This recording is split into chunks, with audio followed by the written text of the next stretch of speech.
बहुत पुरानी बात है। सीतापुर गांव में एक सोना नाम की लड़की रहती थी। वो बहुत ही सुंदर थी। इतनी सुंदर होने के बावजूद भी उसकी शादी नहीं हो पाई थी। उसकी शादी न होने की वजह से सोना के माँ बाप बेहद परेशान रहते थे। सोना के माँ बाप को जो कोई भी उपाय बताता वे सभी उपाय करते, पर तब भी सोना की शादी नहीं हो पा रही थी। एक दिन की बात है। गांव की एक औरत जिसका नाम रामकली था, वो सोना के घर आती है। सोना की माँ, अरे सोना की माँ। अरे अम्मा, आप आज यहाँ कैसे? सब ठीक तो है? हाँ हाँ, सब ठीक है। तू अपनी बता। सोना बिटिया की शादी की कहीं बात बनी? अरे कहाँ अम्मा, कहीं बात नहीं। तू चिंता मत कर, सोना की शादी जल्दी ही हो जाएगी और अच्छा रिश्ता भी मिलेगा। रामकली की ये बात सुनकर सोना की माँ की आंखों से आंसू निकल आते हैं। सोना की माँ, गांव के किनारे जो मंदिर है उसमें एक पुजारी जी रहते हैं। वो बहुत ही विद्वान हैं। उनके पास हर परेशानी का हल है। तू उनके पास जा, वो तुझे जरूर कोई ना कोई उपाय बताएंगे। सच्ची में अम्मा जी? फिर तो मैं पुजारी जी के पास कल ही चली जाऊंगी।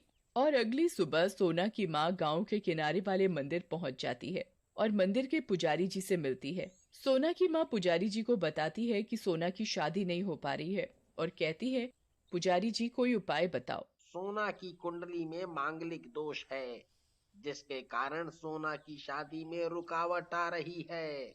दोष? कैसा दोष? दोष ऐसा है कि अगर सोना की शादी हो भी गई तो उसका पति शादी के अगले दिन ही मर जाएगा।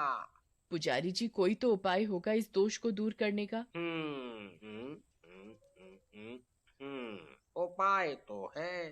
पुजारी जी बताइए, जो भी उपाय होगा हम सब उपाय करेंगे। तो सुनो, उपाय ये है, तुम्हें पहले सोना की शादी एक पेड़ से करनी पड़ेगी।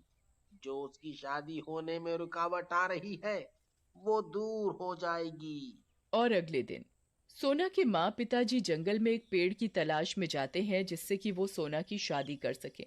सोना की माँ, समझ में नहीं आ रहा, सोना की शादी किस पेड़ से करें? देखो ये पेड़ कितना बड़ा है, सोना की शादी इसी पेड़ से कर देते हैं। सोना के पिताजी पेड़ देखकर, हाँ, ये पेड़ ठीक है, इसी से सोना की शादी कर देते हैं। कल ही सोना की शादी इसी पेड़ से आकर कर देंगे। और अगले दिन सोना के माँ पिताजी सोना को दुल्हन की तरह तैयार करके पेड़ के पास ले जाते हैं। जिस पेड़ से सोना की शादी होने वाली थी, उस पेड़ पर एक भूत का निवास था। सोना और सोना के माँ पिताजी इस बात से अनजान थे कि इस पेड़ पर एक भूत रहता है। अरे वाह, कितनी सुंदर दुल्हन है, मैं तो इसी से शादी करूंगा। सोना जिस पेड़ के साथ फेरे ले रही होती है तो भूत भी सोना के साथ साथ फेरे ले रहा होता है। तभी सोना को महसूस होता है कि कोई उसके साथ साथ फेरे ले रहा है। सोना बार बार पीछे मुड़कर देखती है पर कोई नहीं होता। फिर सोना को लगता है जैसे कोई उसकी मांग भर रहा है। सोना की मांग भूत भर रहा होता है और इस तरह सोना की शादी पेड़ से नहीं बल्कि एक भूत से हो जाती है। जो शादी की रस्म एक पति निभाता है वो रस्में सोना के साथ साथ भूत निभाता है। इस तरह सोना की शादी एक भूत से हो जाती है जिसका पता सोना और सोना के माँ पिताजी को भी नहीं चलता और भूत सोना के साथ साथ रहने लगता है। रात भी काफी हो जाती है और सोना के माँ पिताजी घर चले जाते हैं। घर पहुंचकर अब मैं ये शादी का जोड़ा और ये मंगलसूत्र उतार देती हूँ। सोना शादी का जोड़ा और मंगलसूत्र उतार कर रख देती है। तभी अचानक कमरे की लाइट अपने आप जलने और बंद होने लगती है।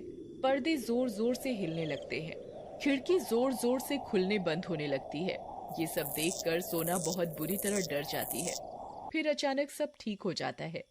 ये सब सोना का पति भूत कर रहा होता है। रात भी बहुत हो चुकी है और थकावट भी बहुत हो गई है और सोना सो जाती है। तभी आधी रात को 12 बजे सोना पानी पीने के लिए उठती है। वो देखती है कोई उसके पास सोया हुआ है। सोना बहुत बुरी तरह चीखती है, भूत भूत। क्या हुआ सोना? देखो ना माँ, वहाँ भूत है। कहाँ है भूत? यहाँ तो कोई नहीं है। सोना बेटा, आज तुम बहुत थक गई हो, तुम्हें आज आराम भी नहीं मिला है। थोड़ा आराम कर लो, ठीक हो जाओगी। और अगली सुबह सोना सोकर उठती है तो देखती है उसके गले में मंगलसूत्र डला हुआ है, उसके हाथों में लाल चूड़ियां और मांग में सिंदूर डला हुआ है। ये सब देखकर सोना हैरान हो जाती है कि ये सब कैसे हुआ, कौन कर सकता है। तभी सोना के पिताजी आवाज लगाते हैं। सोना की माँ, सोना की माँ, अरे क्या हुआ, इतना शोर क्यों मचा रहे हो? सोना की माँ, बात ही ऐसी है, तुम सुनोगी तो खुशी के मारे पागल ही हो जाओगी। अच्छा, ऐसी कौन सी बात है, बताओ तो जरा। अरे, सोना के लिए बहुत बड़े घर से रिश्ता आया है और वो कल ही सोना को देखने आ रहे हैं। ये तो आपने बहुत ही अच्छी बात सुनाई। अब हमारी सोना भी दुल्हन बनेगी। अरे मुझे कल के लिए बहुत सी तैयारियां करनी है। उन सब की बातें भूत सुन रहा होता है। मैं भी देखता हूँ कौन सोना से शादी करता है। और अगले दिन लड़के वाले सोना के घर सोना को देखने के लिए आते हैं। सोना के माँ पिताजी लड़के वालों का स्वागत करते हैं। सोना की माँ सोना को लेकर आती है। सोना को देखकर लड़के की माँ कहती है, भाई मुझे तो आपकी सोना पसंद है। भूत भूत भूत। अरे रुको, आप कहाँ जा रहे हो? और वो रोने लगती है। अब मेरी सोना से शादी कौन करेगा? सोना रोने लगती है। माँ, मेरी तो किस्मत ही खराब है। रात हो जाती है और सब सोने चले जाते हैं। सोना अपने कमरे में सोने के लिए जाती है तो देखती है पलंग पर फूलों का गजरा और एक सुंदर सी साड़ी रखी हुई है।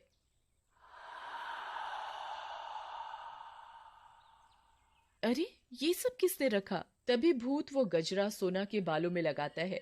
ये देखकर सोना डर जाती है। कौन है, कौन है? चिल्लाने लगती है। तभी भूत सोना के सामने आता है।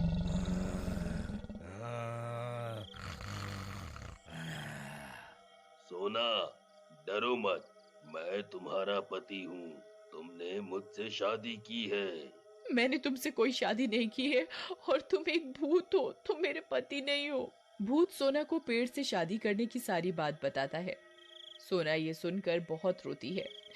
ये नहीं हो सकता, मेरी शादी भूत से नहीं हो सकती। और अगले दिन सोना अपनी माँ को भूत से शादी की सारी बात बताता है, पर सोना की माँ सोना की बातों पर विश्वास नहीं करती। सोना, ये सब तेरा वहम है, ऐसा कुछ नहीं है। तेरी शादी नहीं हो पा रही है ना, इसीलिए तुझे वहम लग रहा है। और अगले दिन एक और लड़का सोना को देखने आता है।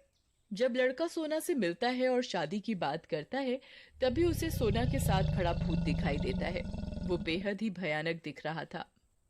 भूत भूत भूत। तभी भूत लड़के को एक जोरदार थप्पड़ मारता है। लड़का बुरी तरह घबरा कर भाग जाता है। और रात को सोना की माँ पिताजी अपने कमरे में सो रहे होते हैं, तभी भूत उनकी चादर खींचकर नीचे फेंक देता है। अरे मेरी चादर नीचे कैसे गिर गई? जैसे ही वो चादर उठाने के लिए नीचे झुकती है तो उसके पलंग के नीचे से एक हाथ निकलकर सोना की माँ को गिरा देता है। अरे मुझे नीचे किसने गिराया? वो पलंग के नीचे झांकती है, उसकी चीख निकलती है, भूत भूत। भूत सोना की माँ का गला पकड़ लेता है और कहता है, करेगी सोना की शादी। तुम कौन हो? छोड़ दो मुझे, तुम चाहते क्या हो? कौन हूँ मैं? दामाद हूँ मैं तेरा। मेरी सोना से शादी हो गई है, सोना सिर्फ मेरी पत्नी है, मैं तुम सबको मार डालूंगा। सोना के पिताजी भी आवाज सुनकर जाग जाते हैं। सोना के पिताजी भूत से सोना की माँ को छुड़ाने की कोशिश करते हैं, पर भूत उन्हें भी पकड़ लेता है। तभी सोना अपने माँ पिताजी का चीखने चिल्लाने की आवाज सुनकर उनके पास जाती है। छोड़ दो मेरे माता पिताजी को, इन्होंने तुम्हारा क्या बिगाड़ा है? चले जाओ यहाँ से। मैं तुम्हें छोड़कर कहीं नहीं जाऊंगा। अगर तुम नहीं गए तो मैं अपने आप को मार डालूंगी। तुम ऐसा कुछ नहीं करोगी, मुझे पता है तुम अपने माँ पिताजी के बिना नहीं रह सकती। सोना अपना मंगलसूत्र, शादी की चूड़ियां और शादी का जोड़ा लेकर आती है और उस पर मिट्टी का तेल डालकर आग लगा देती है। नहीं, नहीं, तुम ऐसा नहीं कर सकती। और भूत जलकर भस्म हो जाता है। इस तरह सोना का भूत से पीछा छूट जाता है और उसकी एक अच्छे लड़के से शादी हो जाती है।